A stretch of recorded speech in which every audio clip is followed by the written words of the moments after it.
Muy buenas noches, estimados y estimadas estudiantes. Muchas gracias por conectarse a este segundo CIPAS dinamizado por la docente, en este caso por mí, Yanni Marlode Arias Durán, como la directora del curso Víctimas y Reparación del Daño. En este segundo encuentro vamos a desarrollar el tema relacionado con la victimología como una ciencia que está muy de la mano y articulada a la praxis de la psicología jurídica. Vamos entonces a desarrollar este espacio del CIPAS de la siguiente manera. Voy a exponer unas ideas generales, unas ideas centrales sobre lo que es el concepto de la victimología, cuáles son estos elementos, los niveles a raíz de los cuales se plantean los aportes de esta ciencia al escenario de la criminología, del derecho, de la psicología jurídica, de otras disciplinas como por ejemplo la sociología. Posteriormente, revisaremos en una línea del tiempo cuáles han sido los principales desarrollos o evolución de esta disciplina a lo largo de la historia, cómo se ha dado, por qué, cuáles son sus orígenes. Entonces, la línea del tiempo nos va a posibilitar esa comprensión.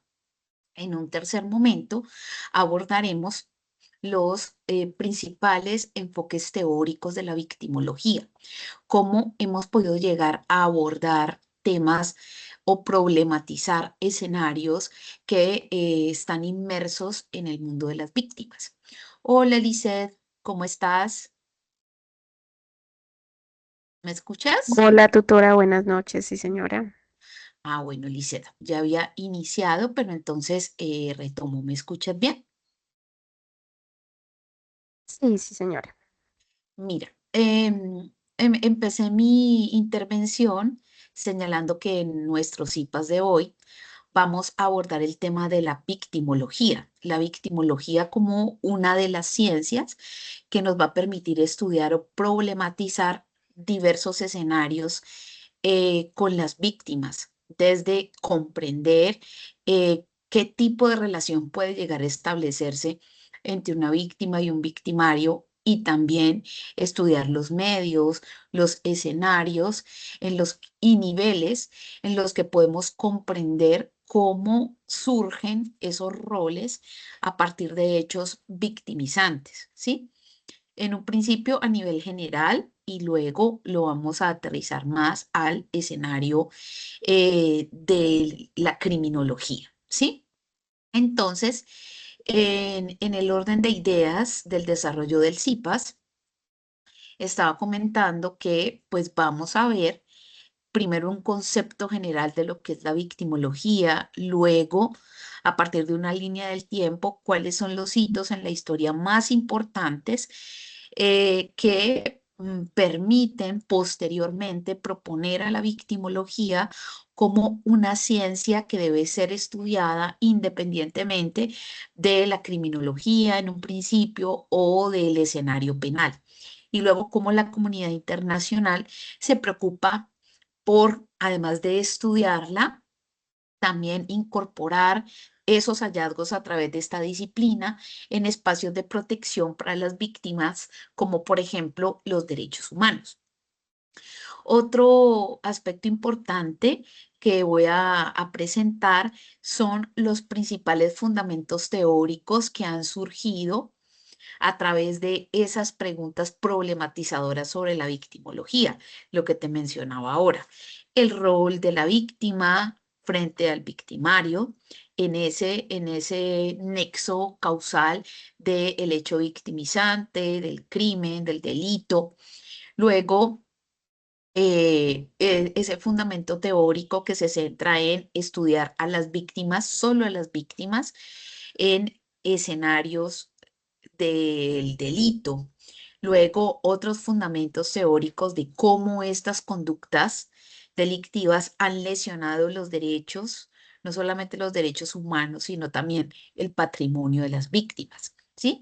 Y también han surgido avances de estudio sobre los contextos que pueden proporcionar elementos en los que se desencadenen situaciones o hechos criminales o delictivos, y también cómo esto de una u otra manera puede ir creando un perfilamiento de esas víctimas, ¿sí?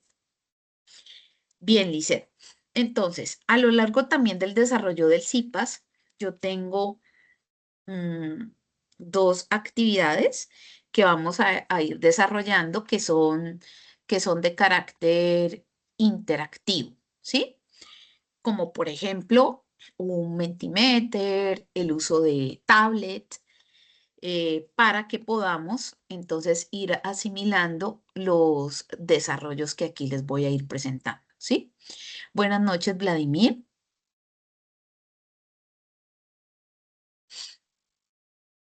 Hola, buenas noches. ¿Enciendo cámara Bueno, o así nomás? como te sientas más cómodo, Vladimir. Gracias. Buenas noches, Lizeth, Listo. también. Bueno, entonces, Buenas eh, noches, compañero. entonces, como le comentaba ahora a Lizeth, vamos a iniciar con una actividad de aproximación. Yo les voy a compartir en el chat. En estos momentos lo estoy haciendo un enlace que requiero que desde el dispositivo donde ustedes se encuentren puedan ingresar a través de ese enlace, y si les piden un código ya les comparto el código. Mientras ustedes desarrollan este acceso, yo voy a ingresar acá a compartirles la pantalla completa para que ustedes puedan visualizar lo que les quiero proponer. ¿Pueden verlo en la pantalla? ¿Me confirman? No, no, mira. Ahora sí. Bueno, entonces, como les mencionaba ahora, nuestros IPAS es aportes de la victimología para la reparación del daño, ¿sí? El primer ejercicio que vamos a hacer, ¿sí? Colectivamente, ya les voy a mostrar aquí el espacio, ¿sí? ¿Están intentando ingresar al link? ¿Me confirman? Qué pena, profe. Yo soy un poquito torpe. ¿Dónde está el enlace? No veo el enlace. El enlace acabo de compartirlo en el chat. Ok, ya lo busco. Revisa el chat, Listo. ya lo, ajá, ingresa a través del link y tiene que salir lo que estoy proyectando en estos momentos. Ok.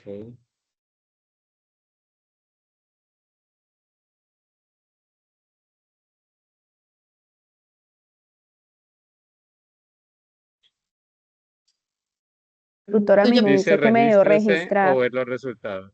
Ajá, dime. también. Sí, Dice que registrarnos o ver los resultados. Debemos crear como un usuario, ¿cierto? sí, pero ustedes, qué extraño, porque antes se podía ingresar sin que se solicitara esto. Les voy a compartir otro link para que intenten con ese link el ingreso, o si no, lo hacemos directamente acá conmigo y ustedes me van ayudando a diligenciarlo. Entonces hagamos este último intento con el link que les acabo de compartir aquí por el chat y me cuentan si con este pudieron o si les exige registro de usuario.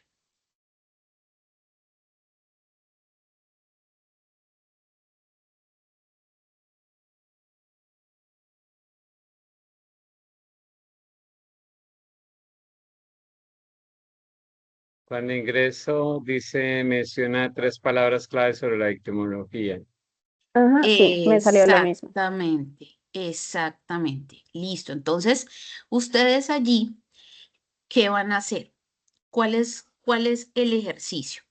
Que ustedes, ¿sí? Van a ingresar allí y van a copiar 3 palabras claves.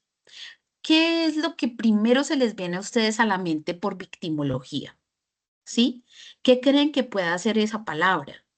¿Será solamente un concepto? ¿Será una disciplina? ¿Una ciencia? Entonces, la idea es que ustedes en este tablero me copien 3 palabras que asocien al concepto de victimología.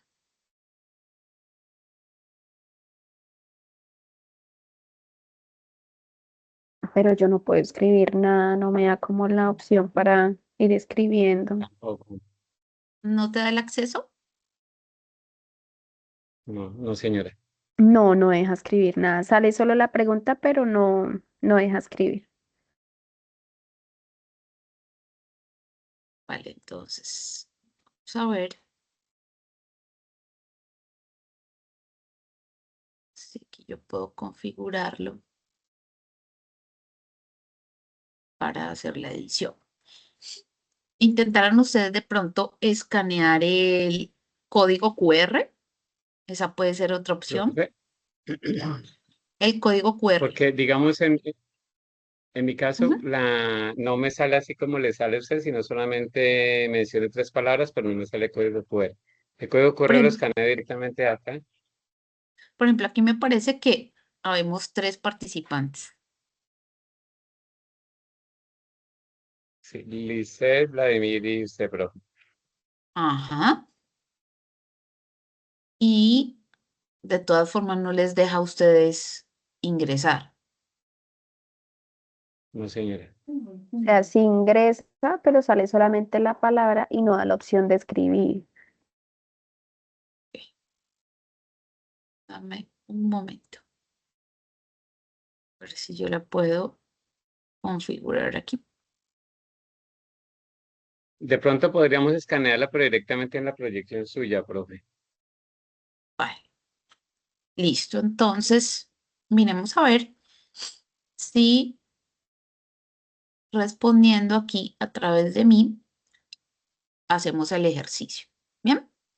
Listo. Entonces, palabras claves que a ustedes se les venga en la mente cuando hablamos de victimología.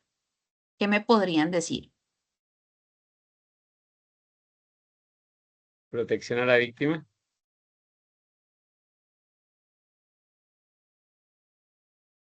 Ah, Reparación del daño. ¿listo? ¿Qué otra?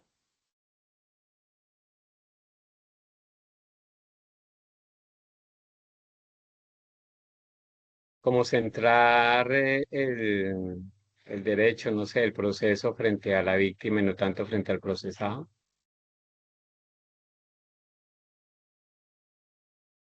¿Mm? Revictimización.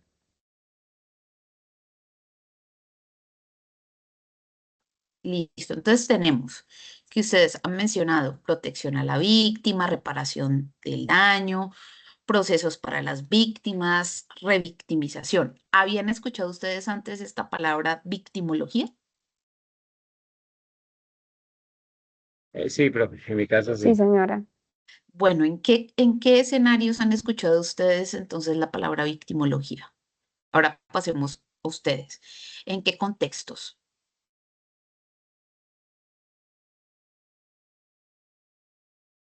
¿Dice el primero? Como quieran. Pero como así tutora, o sea, en el sentido de que yo haya tenido que, dentro de mi ejercicio profesional o algo así, como que me haya encontrado con esta palabra. Sí, claro. Puede ser en tu ejercicio profesional, puede ser que tú la hayas escuchado mencionar en un lugar académico en el que estuviste, puede ser que, no sé, alguna vez tú leyendo algún documento, algún artículo, eh, te topaste con esta palabra, ¿sí?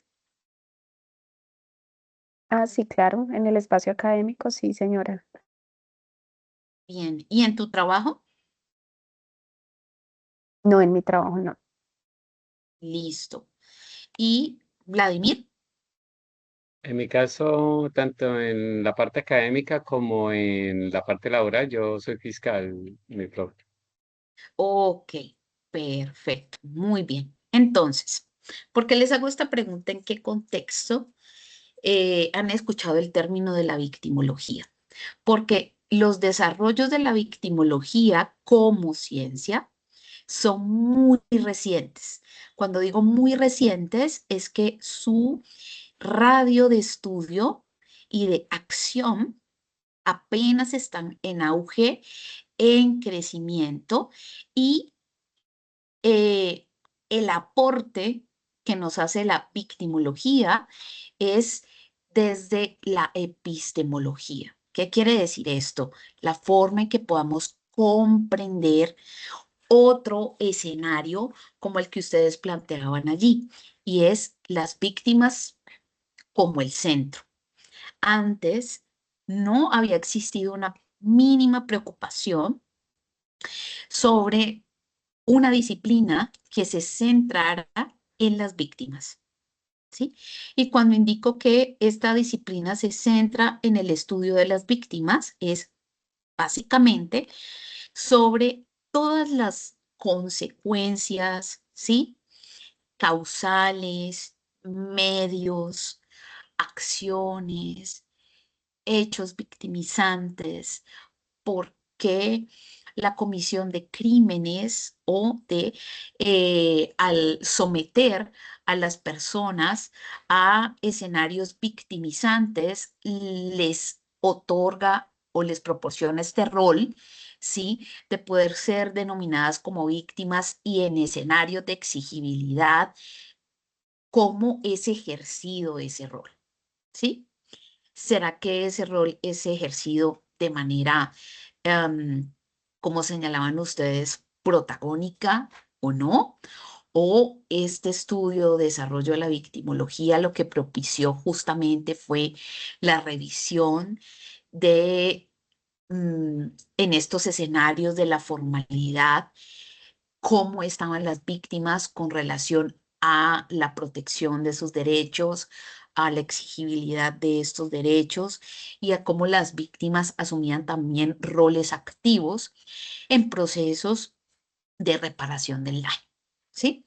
Entonces, la victimología nos aporta al estudio y a la comprensión de este tipo de escenarios que se convierten de una u otra manera en problemas de estudio. Entonces, el ejercicio con el Mentimeter tenía como propósito identificar algunas palabras claves que nos pudiesen sugerir, ¿sí? Elementos para construir el concepto de la victimología. Ahora bien, ¿cuál es ese concepto? Entonces, lo primero que nos indican sobre la victimología es como una disciplina, ¿sí? Una disciplina que aporta a las ciencias. ¿Cuáles ciencias? A las ciencias del conocimiento relacionado con el crimen, el delito y la reparación. Entonces, como disciplina, esta tendrá unos fundamentos teóricos, ¿sí? Un radio de acción epistemológica, como les señalaba ahora, ¿esto qué quiere decir? Del conocimiento que se ha centrado en estudiar y comprender el rol de las víctimas. Porque antes, ¿sí?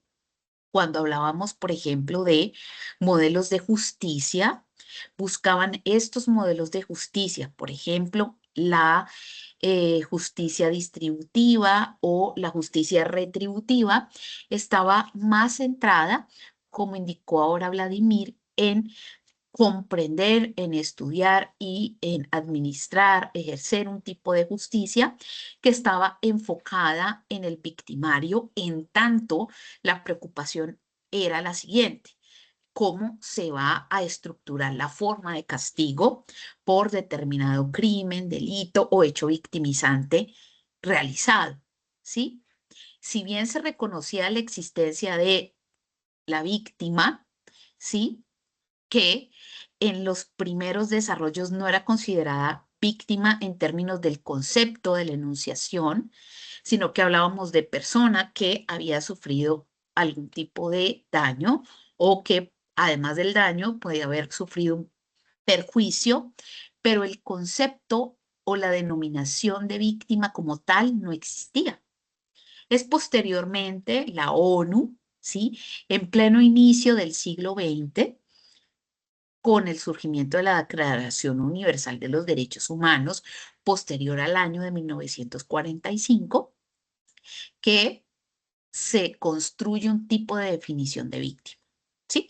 Que más adelante les leeré cuál es esa definición.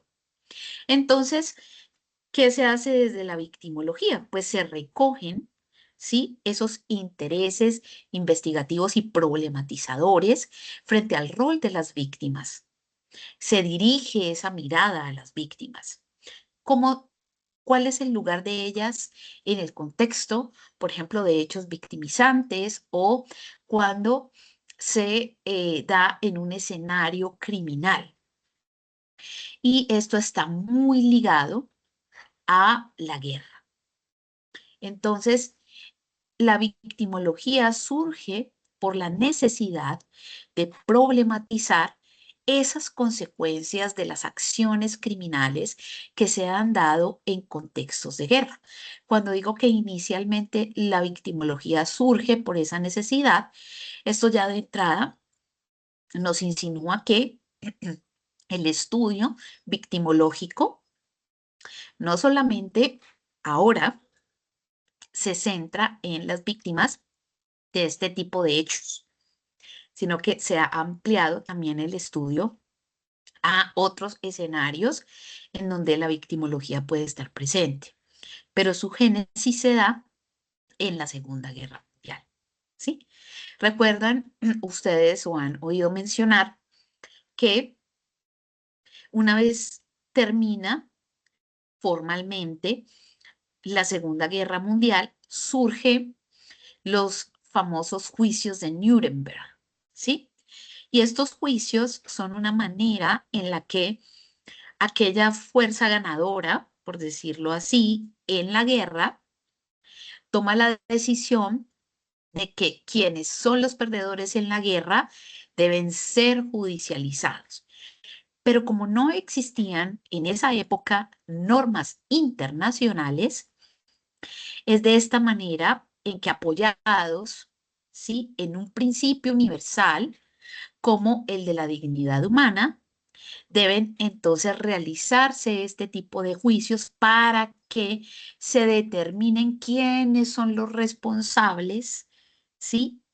Así se sepa, pero esa responsabilidad en sentido formal y también penal de los crímenes, de la comisión de estos hechos delictivos que generaron una gran cantidad de población víctima o afectada.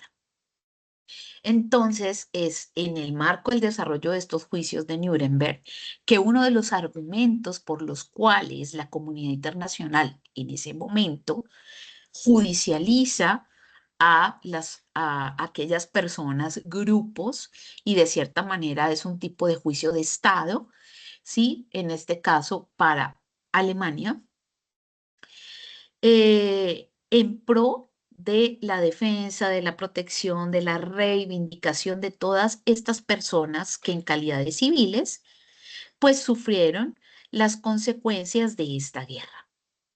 Es aquí en donde, además de una mirada del juicio penal, más distributivo y retributivo, se empieza a hablar del lugar de las víctimas, cómo se van a reparar, qué va a pasar con ellas, cuál va a ser el proyecto de vida de estas personas después de la guerra.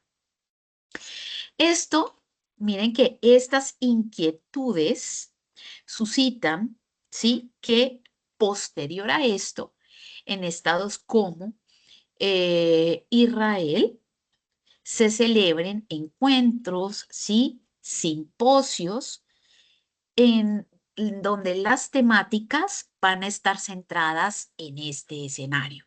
¿Qué va a pasar con las víctimas? ¿Cómo van a empezar a reconstruir sus vidas?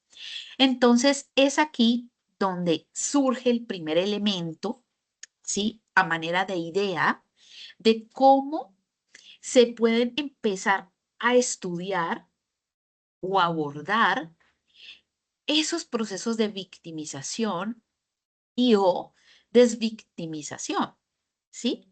Tanto en un sentido individual como en un sentido colectivo. Y cómo se empiezan a analizar esas causas y esas formas en las que estos procesos de victimización se presentan. En el primer escenario, en este caso, en los contextos de la guerra. Posteriormente fue en los contextos de conflicto. Luego, ya en otros escenarios que no son ni del resorte de la guerra ni del conflicto, porque ya la preocupación pasa a ser un poco más abstracta o metodológica y podemos hablar de unas tipologías de víctimas, habrán unos contextos en donde se potencialice o no los ambientes criminogénicos. Entonces ya empiezan a surgir otras lecturas más metodológicas y de estudio propiamente del tema. En este escenario, entonces surgen, ¿sí?, tres enfoques para abordar el tema victimológico. Un primer enfoque o nivel es el nivel individual.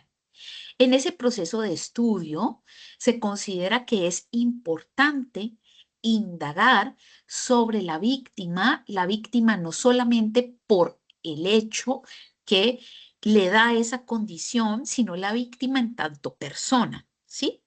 Entonces, ¿cómo es ese contexto social de la víctima, familiar, territorial, histórico, ¿sí?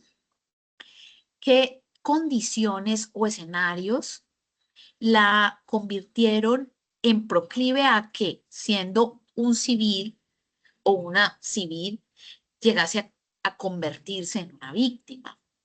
También se aborda el escenario de esa personalidad y características. Aquí, en este primer nivel, podemos denominar el surgimiento de los primeros estudios de los perfiles, de lo que luego serán las tipologías de víctima que ustedes ya la han abordado, o la víctima a la luz de un contexto de conflicto o de la guerra, ¿sí?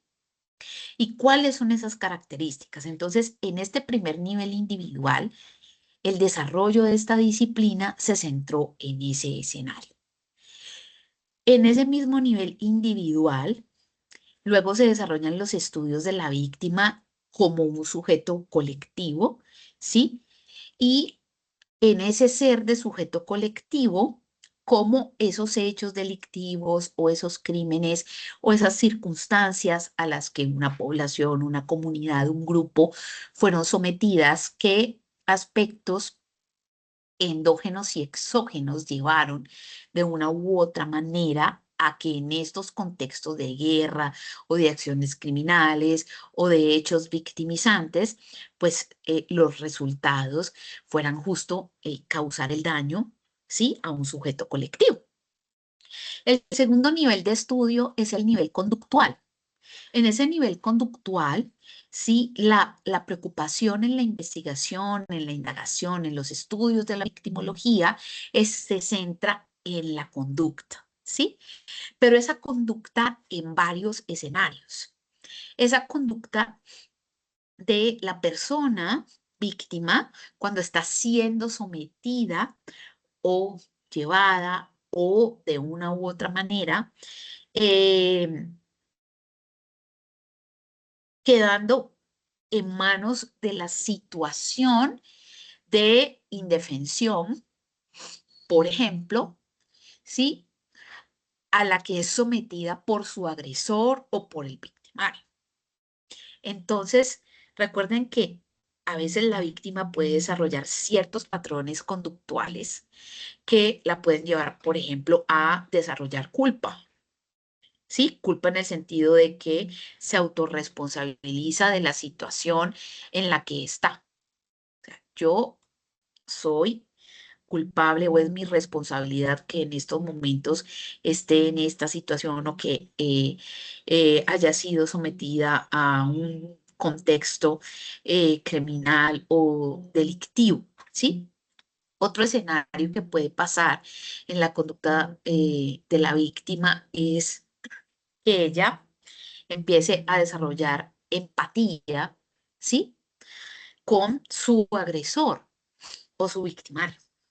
Otro escenario de la conducta de una víctima puede ser, ¿sí? Que vaya asumiendo un elemento que se llama el elemento de aculturación, de cierta manera, y es como hay una autojustificación frente a la situación por la que está pasando, de tal manera de que va asimilando o incluso en algún momento naturalizando lo que está pasando en esos momentos, ¿sí? Esto, por ejemplo, lo podemos ver en víctimas de secuestro, ¿sí? Como para señalar un contexto puntual. La conducta criminal. Entonces, ahora, ¿dónde es el lugar del agresor o del victimario? ¿Cómo se comporta frente a la víctima? ¿Sí? Entonces, ya vemos que hay un ejercicio de poder, ¿sí? Ese ejercicio de poder se puede ver reflejado en la forma tanto en la que desarrolla el delito o el crimen, lleva a cabo el hecho delictivo o incluso cómo cree ser quien de una u otra manera, de forma casi infalible, va a triunfar en ese ejercicio de la conducta. Es aquí en este nivel conductual en el que la psicología jurídica es importante en tanto permite, en términos de la comprensión de la conducta, ¿sí? Poder, de hecho, incluso hasta determinar si esa conducta está más en el plano psicológico, más en un plano incluso de trascendencia también jurídica, o cómo poder posteriormente abordar escenarios de reparación para la víctima y de tratamiento o de medida en alguna forma al victimario o al criminal o al agresor. Y luego aterriza el estudio victimológico un nivel general. Ese nivel general es ya cuando eleva esto a un escenario de fenómeno, de estudiar los medios, las modalidades, cómo se dan estos aspectos de la victimología de cierta manera, cómo puede aportar, ¿sí? A esta comprensión del crimen, a escenarios de política criminal, a espacios de estudio, investigación en términos de psicología, de psicoanálisis, también la creación de una u otra forma de metodologías de estudio o de abordaje relacionados con las víctimas. ¿Sí? Bien, hasta aquí vamos bien, Lisette, Vladimir, ¿tienen alguna inquietud, alguna pregunta? Adelante, Vladimir. Gracias, profe. Algo importante de cuando usted mencionaba lo de los juicios de Nuremberg que me parece es desde el punto de vista del derecho, porque en Alemania pues ellos no tenían ahí ningún pacto sobre el tema de derechos humanos y aún así fueron juzgados con la Corte Penal Internacional, ¿no? Entonces, eso me llamó mucho la atención desde el punto de vista del derecho, cómo sobrepasó el límite del derecho, entre comillas, porque finalmente pues fueron juzgados y la corte se instaló exclusivamente para poder revisar lo del tema del genocidio. Sin embargo, digamos, en discusiones académicas uno habla mucho de eso también en expansión de otras situaciones como en los grupos armados o al margen de la ley, cuando que algunos dicen, no, es que no se puede juzgar a esas personas por los actos que cometen porque el derecho penal internacional únicamente cobija frente a estados. Pero si uno hace la analogía con lo que pasó en Nuremberg, se hizo precisamente desde el punto de vista de las víctimas. Las víctimas pertenecían a estados que sí tenían convenio y que sí estaban protegidos por el derecho penal internacional. En tal sentido, Ujú, siempre he pensado que en Colombia también se podría, aunque pues es una discusión larga. Lo digo porque desde el punto de vista profesional, cuando ocurre ese tipo de situaciones, siempre está el cruce con los fiscales especializados, cada uno quiere como tomar su propia posición y bueno, si el proceso le toca a uno, uno ya dice, lo voy a enfocar por este lado, pero regularmente ujú, no se da. Y el otro problema en contexto desde el derecho es que, por ejemplo, en los casos desde, bueno, yo trabajé mucho tiempo para la Defensoría del Pueblo y después me presenté concurso para la Fiscalía. Actualmente, pues, soy fiscal desde en el concurso del 2022. Pero en la ujú. Defensoría, por ejemplo, uno como hay más o menos, no es que sean muchos, pero por ejemplo, por seccional hay más o menos 38 defensores públicos. Mientras que para víctimas, para los defensores de víctimas, nombran dos, tres defensores para víctimas. Mientras que los defensores para el procesado, pues regularmente hay 34, 38 personas en promedio, ¿no? Puede que una ciudad como Bogotá tenga muchos más. Pero yo estuve en Villavicencio, estuve en Florencia, estuve en Puerto Carreño de Chá. Curiosamente, gané el concurso y pedí para Puerto Carreño de Chá en ese tiempo como defensor público. Y porque nadie quiere separar los territorios, pero yo sí lo pedí para allá. Y allá éramos nomás dos defensores públicos y yo no recuerdo que hubiese defensor de víctimas en ese tiempo. Estoy hablando por acá en el 2008 más o menos. Ya bastante tiempito, sí, ya llevo bastante en eso. Pero es curioso también desde el punto de vista de esa protección de víctimas a dónde llega. Y aquí con los Sí. compañeros es que uno se entera de muchas actuaciones que hacen desde la psicología en el apoyo de víctimas, porque pues algunos están como comisarias de familia, otros están, bueno, en diferentes órganos donde uno nota cómo se da esa protección, pero desde el derecho sí, la verdad, hay muchos temas en discusión. Muchas gracias, Vladimir. ¿Tú qué piensas de eso, Lisette? Tú eres psicóloga, ¿verdad? ¿Escuchas, Lisette? Sí, señora, yo soy psicóloga de profesión. Bueno, ¿cómo es el planteamiento de Vladimir frente a esto que él nos señala en el derecho, que es el área al que se dedica?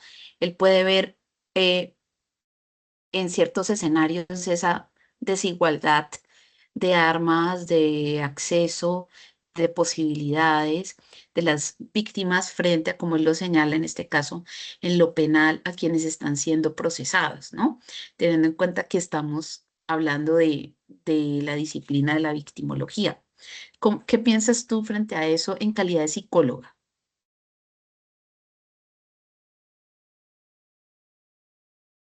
Digamos que desde la psicología, la victimología reconoce precisamente que no todas las víctimas son escuchadas o tratadas igual. Entonces, como que sí, por eso estaba muy pendiente del discurso del compañero, porque sí, digamos que en todos los contextos uno siempre ve algo de desigualdad. ¿Mm? Bien. ¿Por qué esta pregunta? Y gracias, Vladimir, por tu intervención.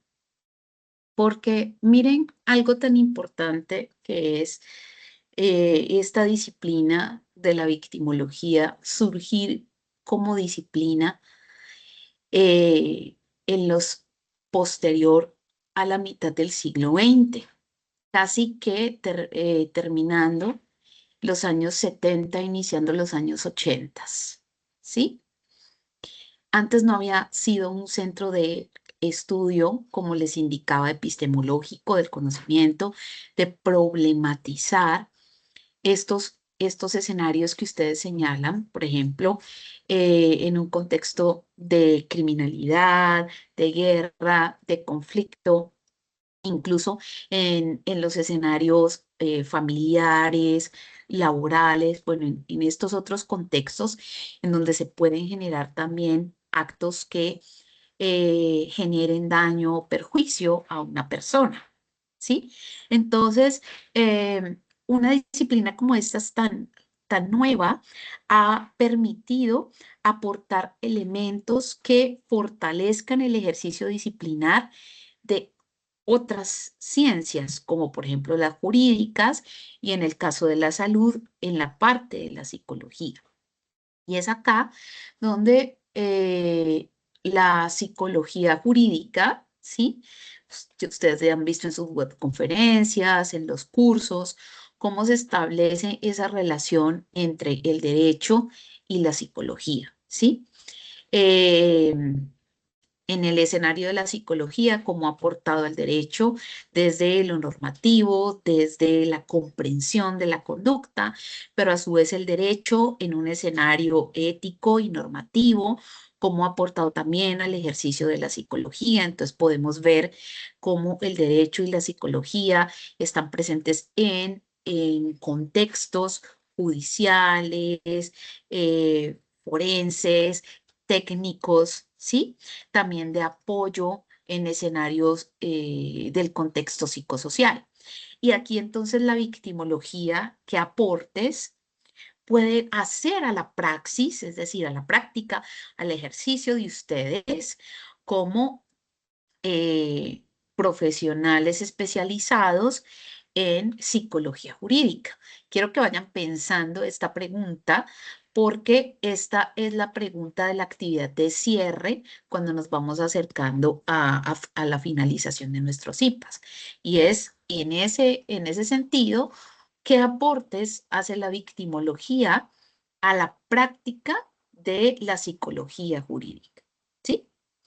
Ahora bien, retomando el concepto de la victimología y lo que señalábamos ahora de cómo la comunidad internacional, básicamente el derecho internacional, es el que ha acogido estos desarrollos, ¿sí? De la disciplina, del estudio, la comprensión de la víctima, y es que la ONU acoge una definición de lo que es víctima. Y es a partir de esta definición que empiezan a trabajarse e introducirse cambios en escenarios jurídicos y también psicológicos. ¿Cómo define la ONU a lo que es víctima?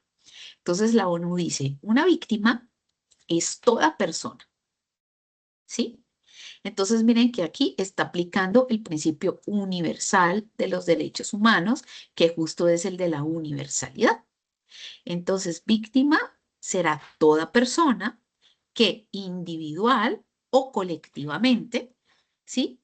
Estoy hablando aquí principios del siglo XXI, más o menos en el 2000, es que la ONU empieza a tratar de implementar instrumentos internacionales de protección a, al delito, ¿sí? De manera directa a las víctimas.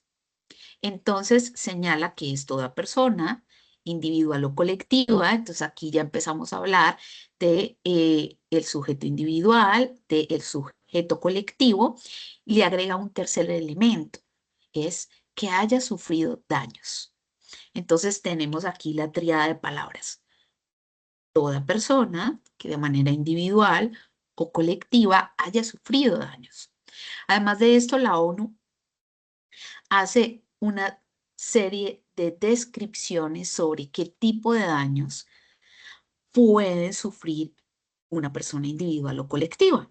Entonces, esos daños pueden ser lesiones físicas o mentales, sufrimiento emocional, pérdidas financieras, imagínense, en el patrimonio está considerado allí, menoscabo de los derechos fundamentales y de todos aquellos que sean afines y puedan constituirse como eh, daños sufridos. Pero además de esto, también indica en qué escenario esos daños pueden ocasionarse. Entonces indica que esos daños pueden ser por acción o por omisión, ¿sí? Que vayan en contra de la legislación penal o en contra del derecho internacional, de los derechos humanos. Más adelante va a ser incluido el derecho internacional humanitario y esta definición de víctima por la ONU va a ser fundamental para establecer las reglas básicas de la aplicación del derecho internacional humanitario y es la protección a la población civil y luego la figura de los sujetos de especial protección. ¿Mm? Y cierra la ONU en esta definición indicando que también incluye el concepto de víctima a aquellos familiares o a aquellas personas que la víctima tenga a cargo, ¿sí? La víctima directa. Entonces aquí ya empezamos a hablar de una víctima directa, de unas víctimas indirectas, ¿sí? Pero también quienes sufrieron daños al intentar ayudar, socorrer, defender, auxiliar a la víctima directa o a aquellos que se consideran como víctimas indirectas. Entonces, miren que este tipo de disciplinas, en este caso la victimología, aportó de manera importante a organismos internacionales como la ONU, que pudiesen construir una definición de víctima, ¿sí? Podemos encontrar otras definiciones de víctima desde el punto de vista teórico, ¿sí? Ahorita les voy a presentar algunos elementos, pero ¿por qué me detengo en la definición de la ONU? Sí, se reconoce que el surgimiento de la victimología se da a partir de los elementos o de documentalmente a través de la memoria colectiva nos dejó la realización de los juicios de Nuremberg, ¿sí? La preocupación por el rol de la víctima, qué va a pasar con ellas, cómo van a ser reparadas, qué va a suceder, cómo se van a determinar los daños. Miren esto de una u otra manera, cómo podemos decir que evolucionó hasta que los organismos internacionales que nacen también como resultado de estos juicios, de cierta manera, proponen la construcción de un significado de víctima. Si esto lo llevamos, por ejemplo, a analizar el concepto de víctima que tenemos en la Ley 1448 del 2011 en nuestro país, víctimas sobre víctimas del conflicto armado interno propiamente, tiene todos los elementos que la ONU le dio al concepto de víctima, ¿sí? Incluso para hablar más adelante sobre cuáles son esos mecanismos de reparación. Bien, además de esto, también la ONU en el año de 1985 construye un instrumento universal que lo denominan la Declaración sobre los Principios Fundamentales de Justicia para las víctimas de delitos, para las víctimas de abuso de poder. Y también entonces ya de manera detallada acoge el concepto inicial de víctima de la ONU y lo desarrolla a la luz de este escenario. El acceso a la justicia, el trato justo, cómo se deben adecuar los procedimientos judiciales y administrativos a la necesidad de la víctima, lo que nos mencionaba Vladimir. Ahora, Lisette, que tú nos hablabas de esa atención, de ese acompañamiento psicológico.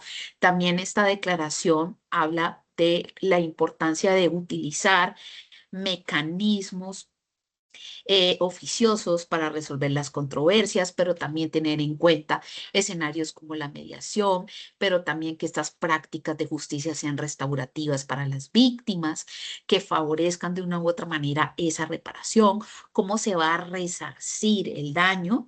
Entonces, ya se empieza a hablar de un elemento importante y ahí está la psicología, que es la asistencia, ¿sí? ¿Cómo se da una asistencia médica, psicológica, social a la víctima? ¿Por qué medio se va a dar? ¿Gubernamental, voluntario, comunitario? Y de qué manera la víctima va a disponer de esos servicios sanitarios y sociales y de esa forma de asistencia para que sea pertinente, ¿sí?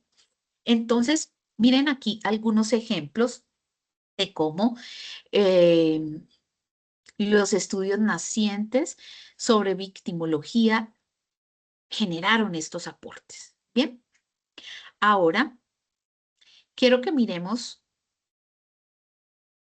sobre qué se fundamenta teóricamente la disciplina de la victimología. Entonces, me voy a referir a sus principales desarrollos de estudio, ¿sí? Y esto va a estar muy articulado a una línea del tiempo. Entonces, en el año 1973 se realiza en Jerusalén un primer simposio. Ese primer simposio fue denominado Simposio de Victimología. Se puede decir que aquí es la primera vez que se emplea la palabra, ¿sí? No se tenía una definición, pero ese es el término que se utiliza. ¿Y por qué? Porque el eje central del simposio era hacer una revisión histórica y también de reconstrucción de memoria colectiva de lo sucedido en los juicios de Nuremberg y posterior a los juicios. Es decir, si efectivamente los victimarios y agresores cumplieron las penas, ¿ya? ¿Será que esa fue en principio, una adecuada forma de administrar la justicia? ¿Será que hizo falta que también ese tipo de justicia contemplara unos escenarios más proteccionistas para las víctimas? ¿Qué ha sido de las víctimas después de 1945 a 1973? ¿Cómo ha sido el proceso de construcción nuevamente de ese proyecto de nación o de esos proyectos de vida? Entonces, ese simposio se realiza con ese fin. Resultados de ese simposio. Entonces, ¿cómo quedaron esas inquietudes? Bueno, vamos a convertirlas en problemas. Vamos a investigar sobre esto. Entonces, en el año de 1980, la victimología empieza a ser estudiada, ¿sí? Este tipo de escenarios epistemológicos surgen por lo general de encuentros como simposios, espacios de conversación, de diálogo. ¿Por qué? Porque es allí donde surgen intereses de indagación y de investigación. Bueno, vamos a estudiar. Igual como sucedió en Colombia. En Colombia, ¿sí? Entre los 40 y 50 mm, existían personas que hablaban sobre la violencia. O sea, estábamos en un escenario de violencia y se hablaba de la violencia, pero no se había estudiado la violencia o problematizado la violencia. Con el estudio sobre la violencia en Colombia del maestro sociólogo Orlando Falsborda, empieza a estudiarse la violencia como en principio un fenómeno, luego simplemente se denomina como un objeto de estudio y es allí donde se empieza primero a hacer un estudio historiográfico, luego sociológico, ¿sí? Luego, cuando está en un auge el estudio de la victimología, se estudian ciertos escenarios de nuestra violencia desde esa perspectiva. Entonces, miren ustedes que de esta manera van surgiendo disciplinas de estudio. Entonces, en los años de los 80 empieza a estudiarse la victimología en espacios académicos y se incorpora en escenarios judiciales, como los que refería Vladimir. Bueno, em, primero es la víctima. La protagonista debe ser la víctima. ¿Cómo va a ser administrado un sistema de justicia en donde la víctima sea prioridad? En los años 90, entonces surgen corrientes ya de estudio de la victimología. Es decir, ya algunos estudiosos empiezan a decir, bueno, hay que delimitar los escenarios de estudio de esta disciplina, ¿sí? Unos dicen, es mejor estudiar una victimología desde el escenario de la realidad. Bueno, ¿y cómo es ese lugar realista de este tipo de victimología? Bueno, no, aquí se va a estudiar el enfoque de cómo entonces se superan esas limitaciones tradicionales, sobre el rol de las víctimas. Entonces se centra más en el énfasis en los derechos de las víctimas, en la necesidad de su asistencia legal, social, psicológica, propone métodos de investigación, sobre todo empírica. ¿Qué quiere decir? Empírico, no estrictamente teórico, sino en lo que está sucediendo, en los hechos, ¿sí? Entonces, de esta manera, quienes estaban más afines a ver la perspectiva de la victimología desde lo realista, empezaron entonces a indagar sobre cómo podían reivindicarse los derechos de las víctimas, cómo se podrían implementar nuevas prácticas para ofrecer un apoyo a estas en asesoramiento, en el escenario financiero, terapéutico, también con perspectivas interdisciplinares, como por ejemplo la sociología, ¿sí? La política. Otros señalaron, no, nosotros vamos a hacer una escuela de estudio más desde lo tradicional, ¿sí? Entonces, ¿qué pasa en ese enfoque que es tradicional? Solo vamos a estudiar la relación víctima, delincuente, agresor, victimario. Nos vamos a centrar o a concentrarnos en estudiar solamente ese escenario porque la víctima es un sujeto de derechos. Nos interesa es estudiar esas interacciones. ¿Qué pasa en esos momentos en los que están sucediendo los hechos victimizantes, en los que se está realizando la conducta? Otros indicaron no. Nosotros somos más de un enfoque de una victimología radical crítica y vamos a estudiar también las instituciones, cómo se ha dado una victimización por parte del Estado, ¿sí? Y también en algunos escenarios de la sociedad, cómo los sectores más débiles, entonces aquí entra un escenario de clase, ¿sí? Son los que están más expuestos a poder ser víctimas. Y de esta manera, en los años 90, empiezan entonces a surgir estas disciplinas. Ya en el año 2000, como les decía, a principios de ya el siglo XXI, se incluyen las víctimas en estos instrumentos internacionales de protección de derechos humanos que mencionábamos ahora. ¿Cómo entonces surge la necesidad de que se dé una definición de lo que es víctima?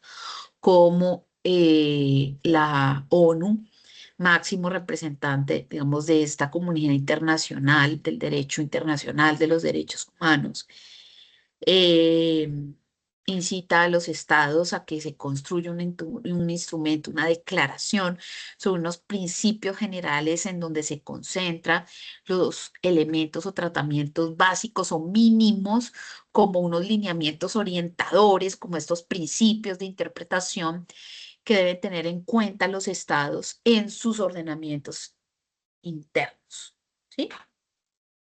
Y luego a partir del año 2002, cómo se va incorporando el estudio de la victimología en escenarios disciplinares diversos, incluso cómo, si bien es autónoma, cómo puede aportar a otros escenarios disciplinares. Por ejemplo, al escenario de la criminología, del cual la vincularon siempre, pero es autónoma. ¿Qué aporta en la criminología?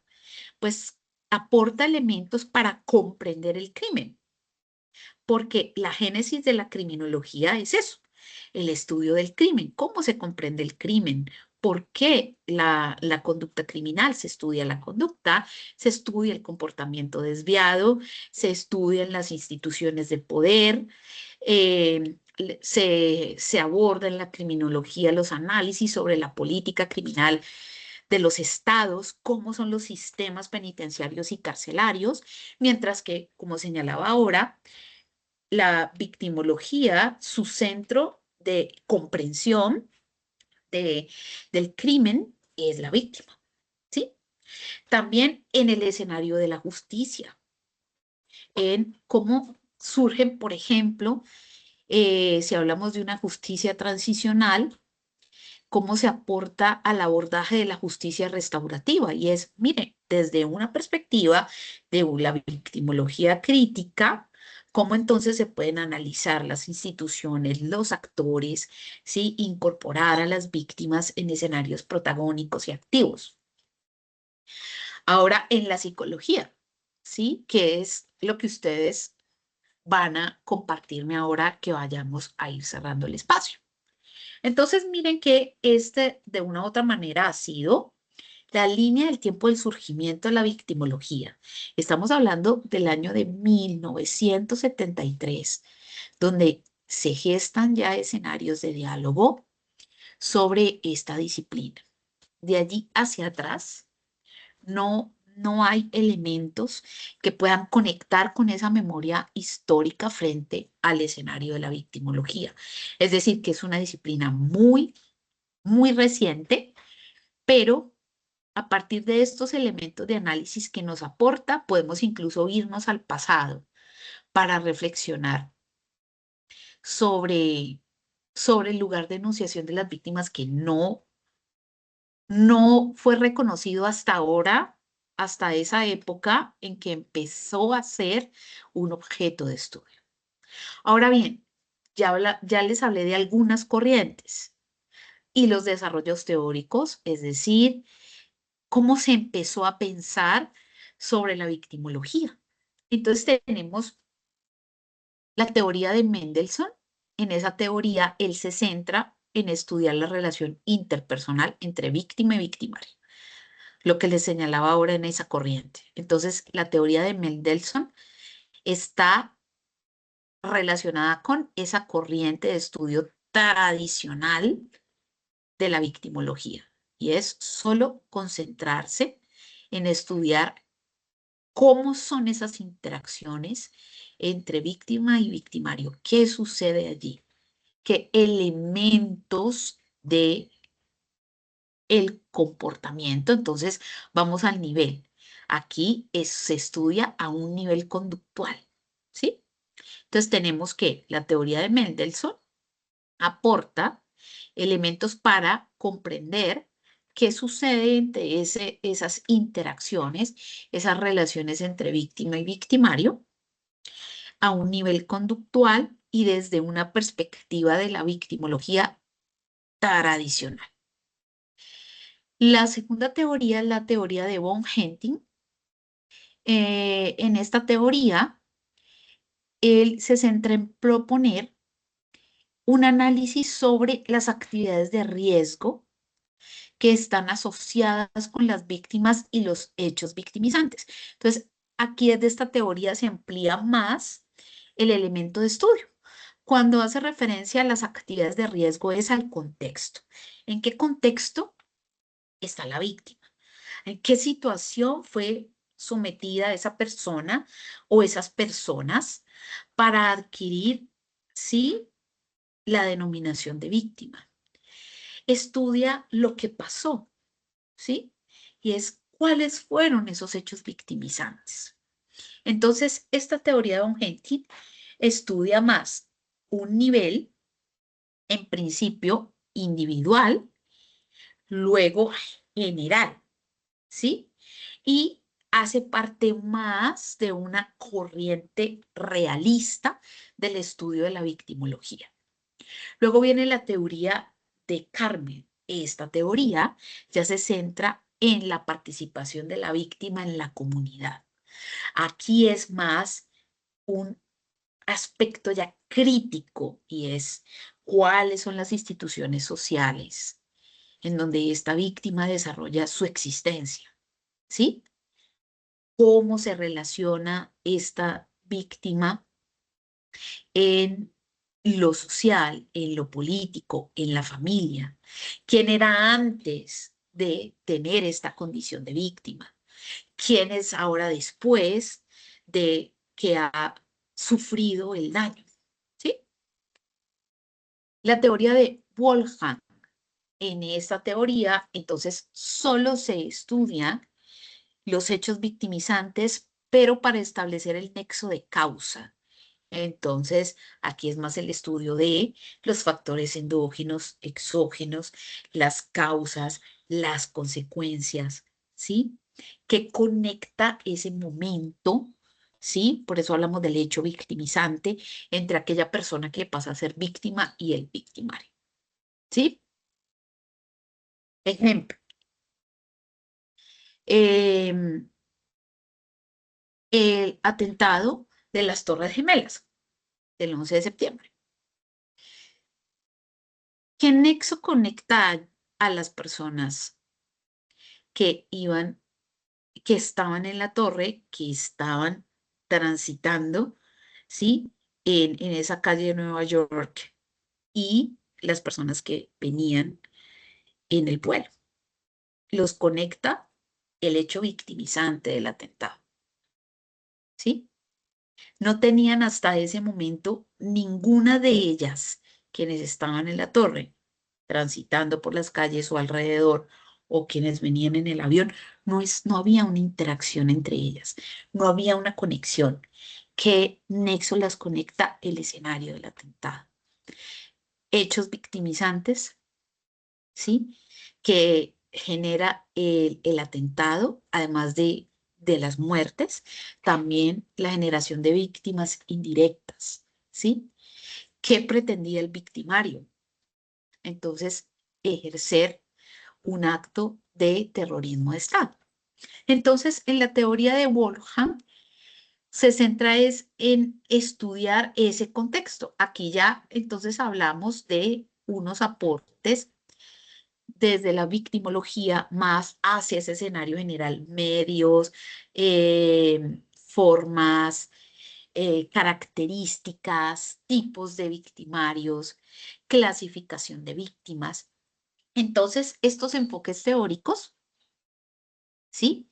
Han aportado a la comprensión de esa disciplina. Bien, comentarios hasta aquí, Vladimir, Lisette. Recuerden que estamos en un CIPAS, no es una web conferencia, entonces siempre la exposición del tema busca recoger los elementos centrales para suscitar de allí espacios de diálogo o de conversación. ¿Listo? ¿Tienen algo que decir hasta el momento?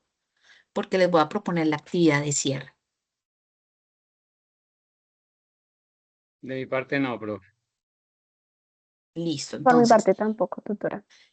listo, entonces, ¿qué actividad les voy a proponer? Hay un Padlet.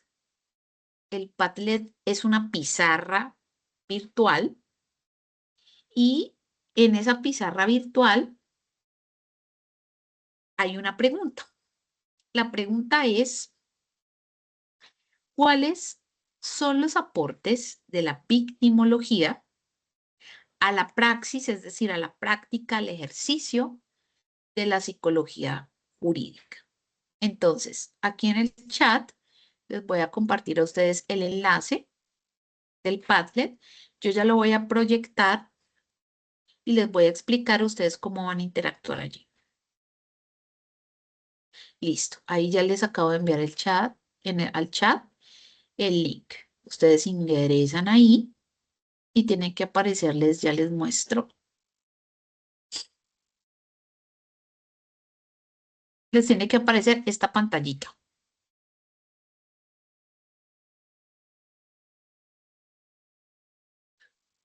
Me avisan cuando puedan ingresar.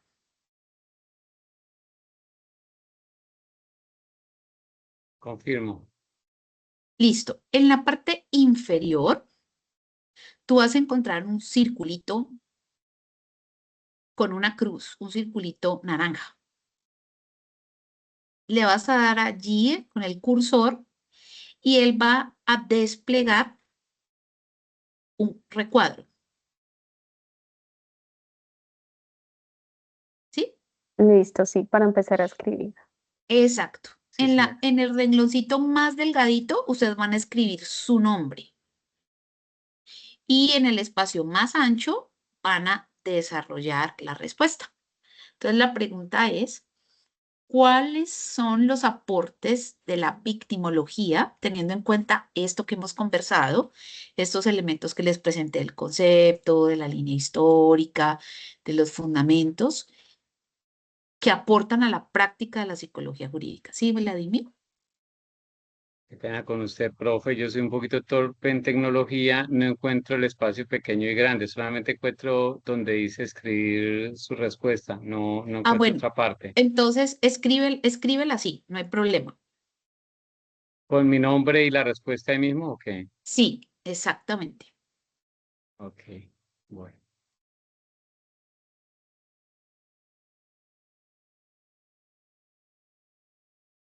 Entonces les daré unos minutos para que puedan desarrollar el ejercicio.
¿De hoy en día? Disculpe.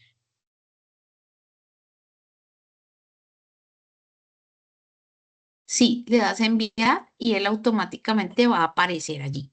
Ya apenas le des enviar, él aparece. Mm, Ay, sí me preguntó el nombre.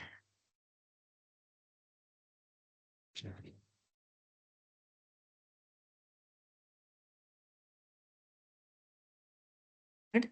¿Ya lo enviaste? Ya apareció. Entonces ya Sí. voy a proyectar para que lo observemos. ¿Y tú cómo vas, Lisette? Ya, tutora, en 5 minuticos lo termino, ¿vale? Mi profe, quería comentarle. Dime. Es que tuve un accidente de tránsito. No sé si le informaron que me Oh, fracturé los dedos de la no, mano izquierda. Ando en muletas no, y el pie izquierdo también ando en incapacidad médica en este momento del trabajo. por Pero entonces Dios. por eso escribo poquito porque me toca solo con la derecha y por eso los trabajos procuro como no escribir mucho, sino muy concretico. Se le No, presento tranquilo. excusas. No, antes Me mejórate. hicieron cirugía. Ay, no, antes mejórate. No, no, no. Antes estás conectado. Voy a proyectar entonces acá lo que tú nos has compartido. Listo, ¿lo puedes visualizar? No, en este momento. Yo creo Ya. que ya. Entonces, mira, el Padlet es eso, ¿ves? Es una pizarra Mm, interactiva, entonces allí es muy chévere porque se pueden presentar discusiones, diálogos a partir de una pregunta orientadora. Entonces, tú aquí nos dices, el aporte es reconocer la existencia de la víctima dentro de cualquier situación, a partir de ello proteger sus derechos con un grupo interdisciplinario dependiendo de cada caso. ¿Nos puedes ampliar un poco más entonces esta intervención, Vladimir? Gracias. Bueno, lo digo desde la experiencia profesional porque cuando estábamos en los procedimientos penales anteriores, incluso el último fue la Ley 600 del 2000, siempre todo estaba centrado en debido proceso frente al victimario. A partir de la Ley 907 de 2004, pues ya el norte es siempre la víctima. De hecho, por ejemplo, en mi caso, porque cada fiscal es autónomo frente a eso, yo no busco tanto la cárcel de la persona que está siendo investigada, sino buscar cómo retribuir los derechos a la víctima buscando la protección, porque pues siempre hay una contradicción enorme en la realidad, especialmente en las situaciones de violencia intrafamiliar, que es uno de los casos que son de mi competencia, porque en el 99.99%, y no sé si estoy exagerando, pero más o menos esa sería la cifra que calculo, las víctimas siempre vuelven con sus parejas. Y entonces desde el derecho uno lo que procura es siempre, no, hagamos el principio de oportunidad. Y en el principio de oportunidad, una exigencia básica que yo les hago para la aplicación es que Ujú. el victimario acuda a terapia psicológica de manejo de la ira.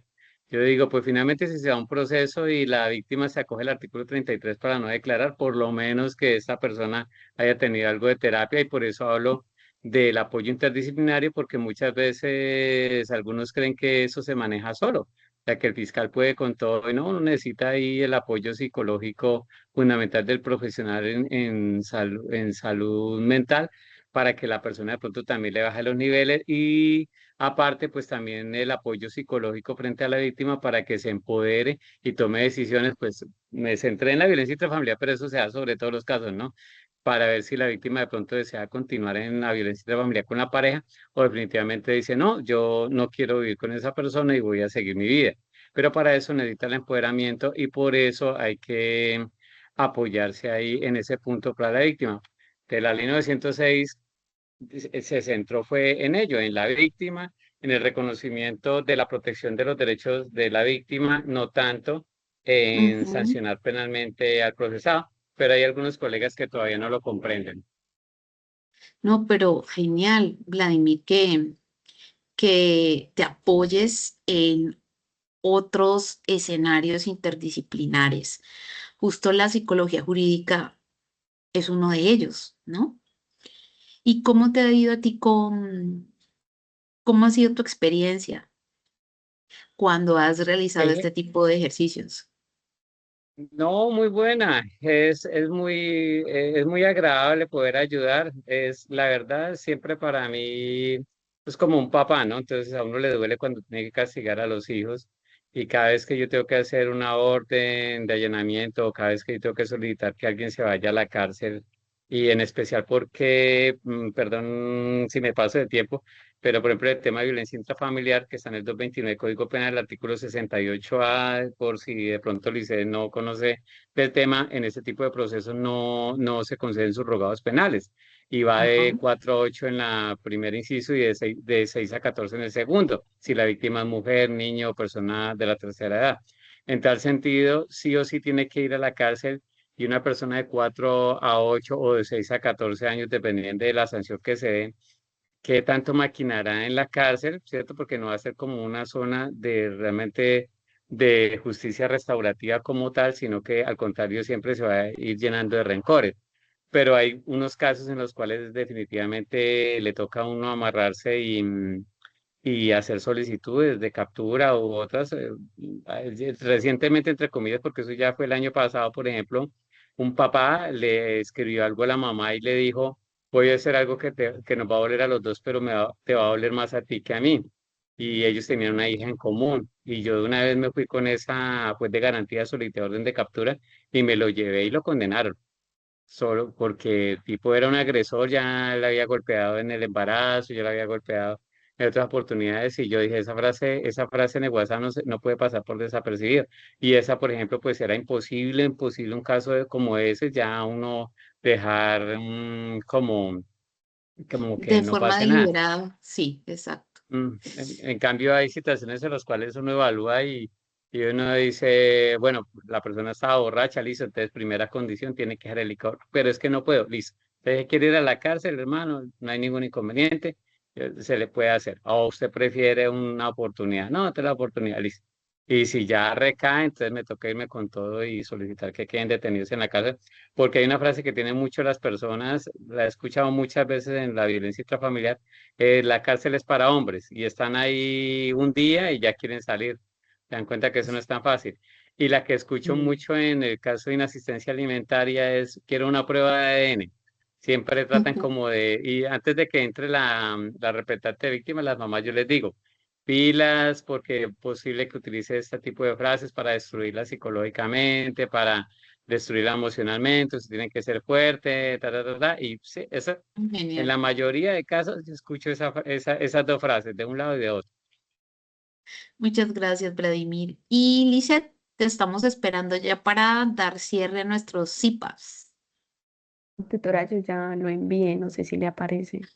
No, Yo lo no envié hace parece. ratico. A ver, voy a Lice actualizarlo. es súper juiciosa, profe. Yo he tenido la oportunidad de trabajar en dos oportunidades con ella, muy juiciosa. Sí. Sí, sí, mira, ¿ves? Aquí ya me apareció. Ah, ok, listo. Bueno, Bueno, entonces, tú dices aquí, aporta la comprensión del impacto psicológico con un enfoque de reparación y de acompañamiento. Entonces, Lizeth, danos el cierre al por qué consideras tú que esto es lo que la victimología aporta a la práctica de la psicología jurídica y ya con esta intervención tuya cerraríamos el espacio. listo. Bueno, profe, digamos que yo también pienso demasiado en los temas de violencia intrafamiliar porque sí tengo experiencia como psicóloga en la comisaría de familia del Líbano, Tolima. Entonces, como que entiendo también mucho de lo que el compañero habla, pero digamos que lo puse porque yo siento que es muy importante entender todo lo que tiene que ver con las reacciones, las emociones y las conductas de las víctimas. Entonces, como que eso le permite al psicólogo jurídico poder evaluar adecuadamente lo que es el daño psíquico y diseñar precisamente una estrategia de intervención adecuada para ello. Y ya digamos que lo que es la reparación y el acompañamiento es porque también lo orienta a uno en términos de una atención integral más humanizada, donde no se revictimicen a las personas. Digamos que en ese ámbito de comisaría de familia, como le decía, se habla mucho de las entrevistas semiestructuradas y digamos que en las activaciones de rutas y demás uno se da cuenta que muchas veces vuelven y le preguntan a la víctima lo mismo o el profesional como que quiere ahondar en el tema y pues uno desde este espacio no es un perito y no puede, digamos, que indagar sobre tiempo, modo y lugar de los hechos. Entonces ya digamos que lo pensé más por el lado de la revictimización institucional. Ujú. Muy bien, Lisette. Muchas gracias a Lisette, a Vladimir por haberse conectado. Ustedes quisieran de pronto que yo luego a todo el curso pudiese yo programar como otro encuentro para ampliar algunos elementos sobre victimología. ¿Les gustaría? Sí, claro, No hay ¿no? ningún Claro, inconveniente, todo profe. espacio que nos pueda proporcionar, claro que sí. Listo, entonces voy a mirar que no se nos vaya a cruzar con nuestra tercer CIPAS y ni con las webs. Recuerden conectarse a las webs, yo les envié también la información, mañana ya les cuelgo la grabación, si no alcanzaron a conectarse a la primera webconferencia del 8 de octubre. Estas webconferencias las estamos haciendo en bloque y en conjunto con los cursos y sus demás compañeros.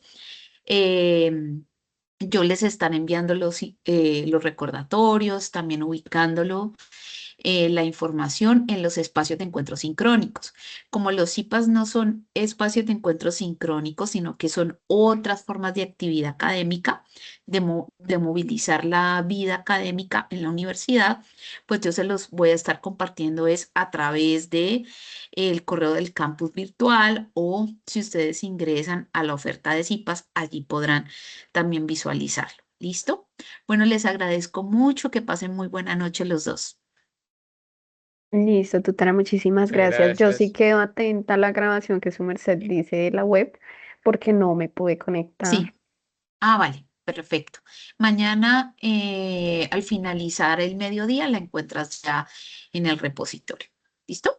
Vale, muchísimas gracias. Bueno, a Bendecida ustedes que noche. Gracias, feliz noche, hasta luego.